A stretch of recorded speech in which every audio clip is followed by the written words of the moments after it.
Quels que soient les épreuves, enfants de Jésus, quelle que soit l'adversité,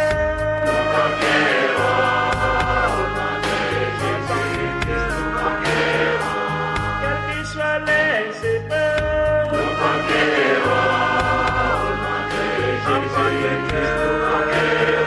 quelle que soit l'adversité,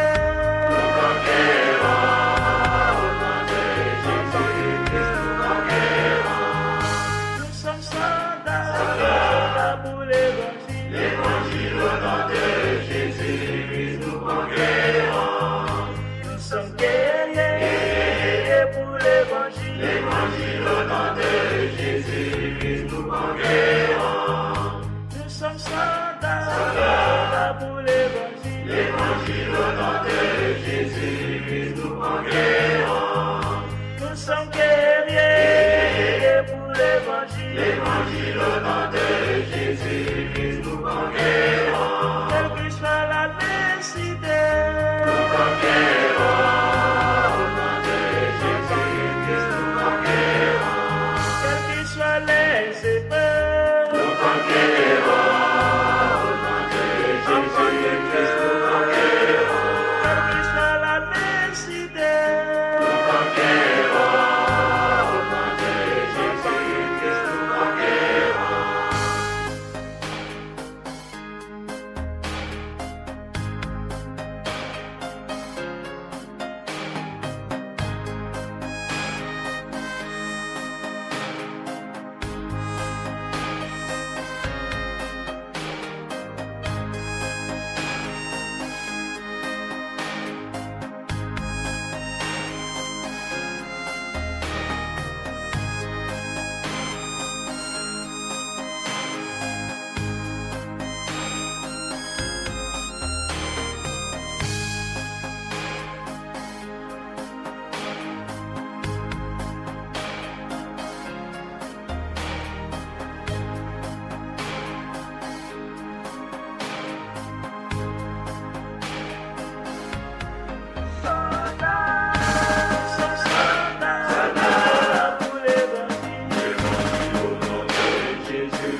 Bonjour.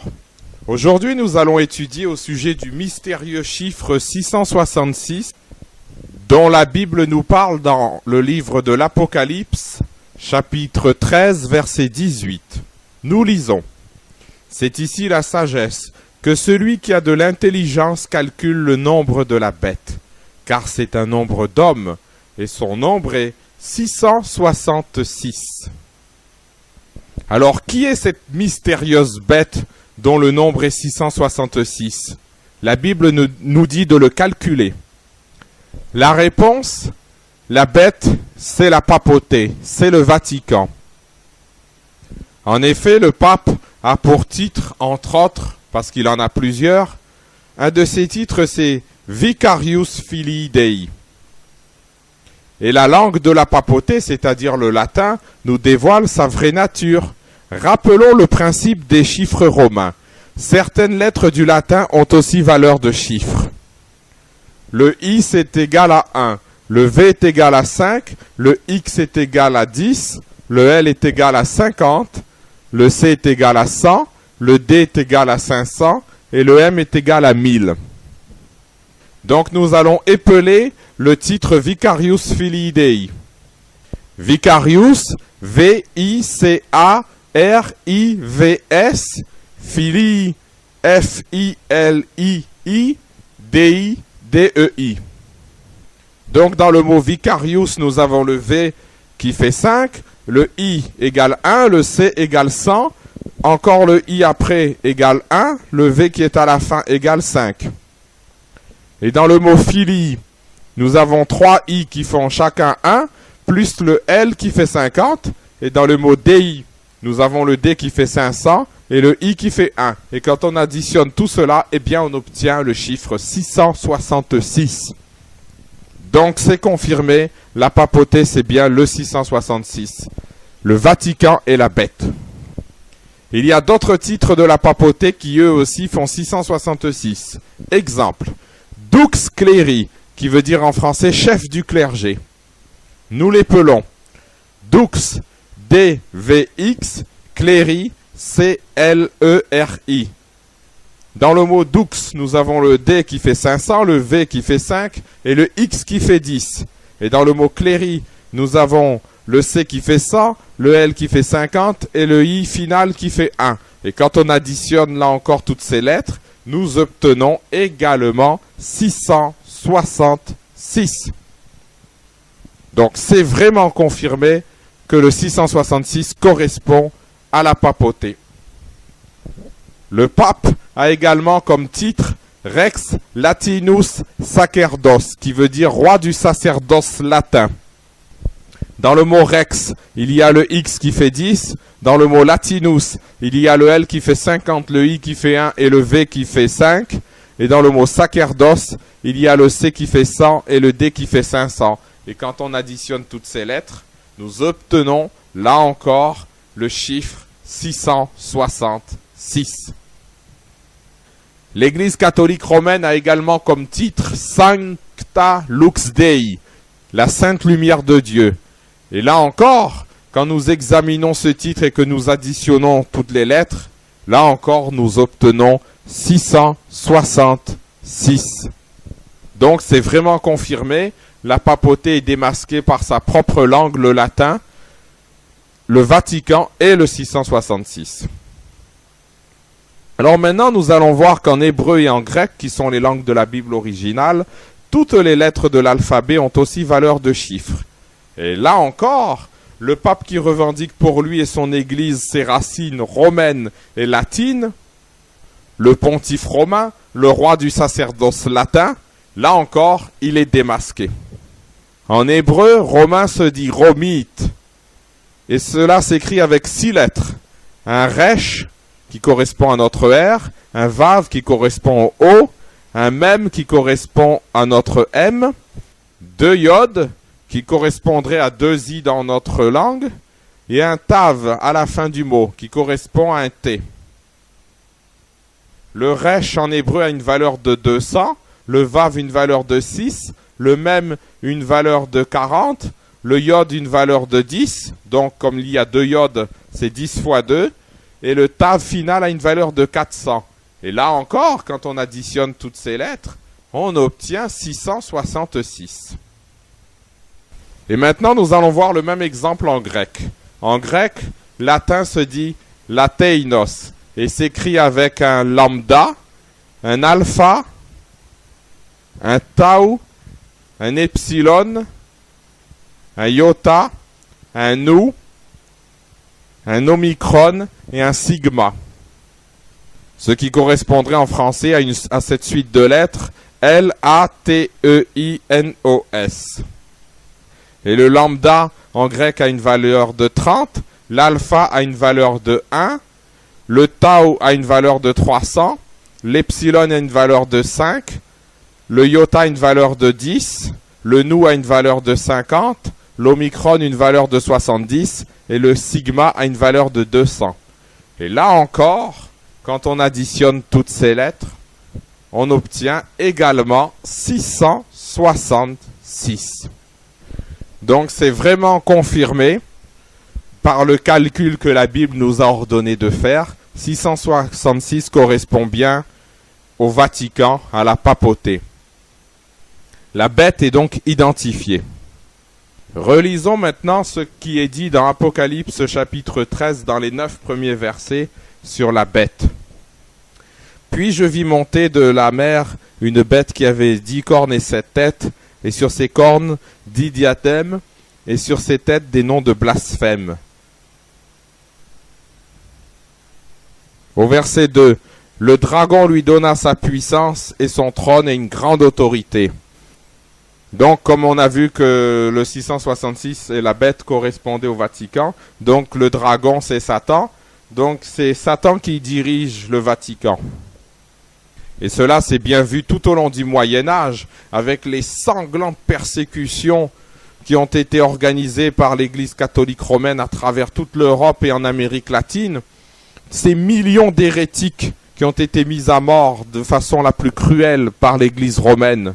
Cela est un témoignage irréfutable de la véritable nature de l'Église catholique romaine. C'est ce que nous sous-entend le verset 10. Si quelqu'un mène en captivité, il ira en captivité, et si quelqu'un tue par l'épée, il faut qu'il soit tué par l'épée. Et c'est ce que sous-entend également le verset 7. Et il lui fut donné de faire la guerre aux saints et de les vaincre. Et il lui fut donné autorité sur toute tribu, tout peuple, toute langue et toute nation. L'enseignement de la bête, donc de l'Église catholique, est en abomination à Dieu. C'est ce que sous-entend le verset 5. Et il lui fut donné une bouche qui proférait des paroles arrogantes et des blasphèmes. Et quelle parole plus arrogante que l'enseignement du pape Léon XIII, qui se disait être Dieu lui-même, caché sous un voile de chair.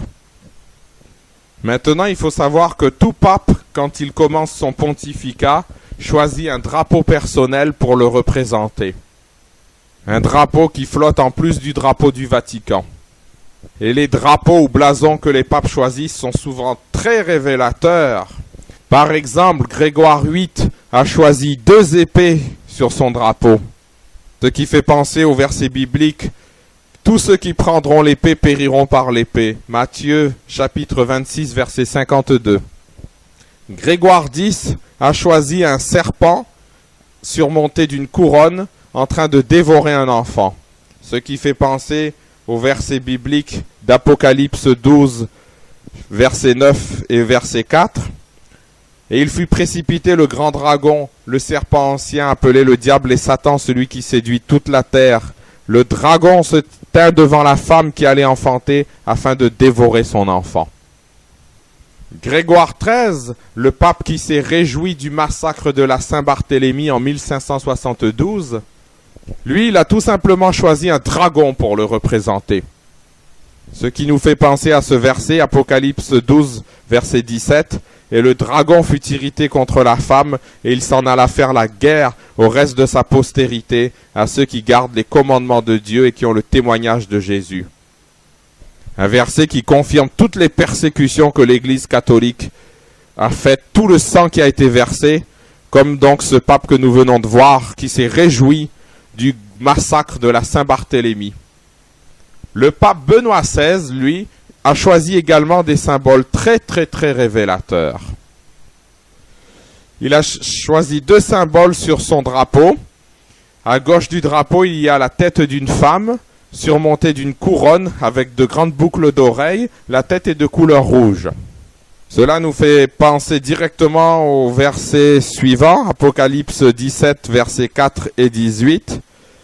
Cette femme était vêtue de pourpre et d'écarlate et parée d'or, de pierres précieuses et de perles. Elle tenait dans sa main une coupe d'or remplie d'abominations et des impuretés de sa prostitution. Et la femme que tu as vue, c'est la grande ville qui a la royauté sur les rois de la terre. Et cette tête de couleur rouge fait penser aussi au grand dragon rouge dont il est question dans Apocalypse, chapitre 12. Maintenant, nous allons voir le symbole de l'ours. À droite du drapeau de Benoît XVI, il y a un ours affamé avec ses pattes levées et ses griffes prêtes à frapper. Et cela nous fait penser directement à 2 versets bibliques. Proverbe chapitre 28 verset 15, comme un lion rugissant et un ours affamé, ainsi est le méchant qui domine sur un peuple pauvre. Et surtout, Apocalypse chapitre 13 au verset 2, la bête que je vis était semblable à un léopard, ses pieds étaient comme ceux d'un ours, ce qui confirme que la papauté, c'est la bête. Pour finir, nous allons maintenant lire quelques extraits du Serment des Jésuites, un texte révélateur de la vraie nature de l'Église catholique romaine. Chacun en tirera la conclusion qu'il voudra. Il n'y a pas besoin de rajouter quoi que ce soit d'autre à ce texte. Ce texte a été vu dans le United States Congressional Record, le journal officiel du Congrès américain, archive du 62e Congrès, du 15 février 1913, page 3215-3216. C'est le serment secret que doivent prononcer tous les jésuites de haut rang qui ont un poste de commandement dans l'ordre des jésuites. Mon fils, jusqu'à présent, t'a enseigné à maîtriser l'art de la dissimulation, à être un catholique romain parmi les catholiques romains, et même à être un espion parmi tes propres frères, à ne croire aucun homme, à ne faire confiance à aucun homme, parmi les réformés à être un réformé, parmi les huguenots à être un huguenot, parmi les calvinistes à être un calviniste. On t'a enseigné à planter insidieusement des semences de jalousie et de haine entre les communautés, les provinces et les États qui étaient en paix, à les inciter à commettre des actes sanglants, à les provoquer à la guerre les uns contre les autres, et à déclencher des révolutions et des guerres civiles dans des pays qui étaient indépendants et prospères. Et un peu plus bas, nous lisons « Par conséquent, je défendrai de toutes mes forces cette doctrine et le droit de sa sainteté de détruire l'autorité de tous les usurpateurs et de tous les hérétiques, notamment les protestants, en particulier ceux qui appartiennent aux églises luthériennes d'Allemagne, de Hollande, du Danemark, de Suède et de Norvège, et qui sont sous l'autorité des prétendues églises d'Angleterre et d'Écosse, ainsi que de leurs branches établies en Irlande, sur le continent américain et partout dans le monde. Je déclare aussi et je promets que je n'aurai jamais aucune opinion ni volonté personnelle, aucune réserve mentale, même jusqu'à la mort, perinde ad cadaver, mais que j'obéirai sans hésiter à tous les commandements que je pourrai recevoir de mes supérieurs dans la milice du pape et de Jésus-Christ. Je déclare encore et je promets que lorsque l'opportunité se présentera, je mènerai une guerre incessante, secrète ou ouverte contre tous les hérétiques, protestants ou maçons, comme on me l'ordonnera pour les extirper de la face de la terre, que je ne tiendrai compte ni de l'âge, ni du sexe, ni de la condition sociale, et que j'accepte de pendre, brûler, détruire, échauder, écorcher, étrangler et enterrer vivants ces infâmes hérétiques, que je fendrai les entrailles et le ventre de leurs femmes, que j'écraserai la tête de leurs enfants contre les murs, afin d'annihiler cette race exécrable. Que si je ne peux pas le faire ouvertement, j'utiliserai en secret la coupe empoisonnée, la cordelette de strangulation, le poignard ou la balle de plomb, quel que soit le rang, la position, la dignité ou l'autorité des personnes, leurs conditions de vie publique ou privée, et comme pourront me le demander à tout moment les agents du pape ou le supérieur de la fraternité du Saint-Père de la Société de Jésus. Alors ça se passe de tout commentaire, ça en dit long, c'est un document historique. Que le Seigneur puisse nous préserver de la bête et de son enseignement qui n'est pas en accord avec la Bible, et que nous puissions vivre vraiment la véritable volonté de Dieu dans toute sa parole, la Bible. Amen.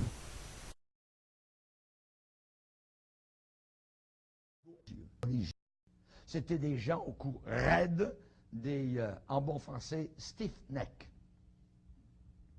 Et Paul a dû les comprendre, parce que lui, auparavant, c'était son cas.